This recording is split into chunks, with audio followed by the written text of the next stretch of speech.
ng concert ni J-Hope nitong weekend sa Pilipinas, tuloy pa rin ang BTS fever ni na sparkle couple Shaira Diaz at EA Guzman. Naka-South Korea vacation mode ang couple ngayong Holy Week. Kabilang sa binisita nila ang lumang dorm ng BTS members na ginawang cafe. May pinuntahan din sila sa Seoul na punong-puno ng BTS memorabilia.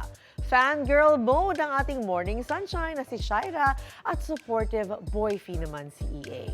Pinusuan ng netizens ang pictures ng kapuso couple na malaki drama ang feels.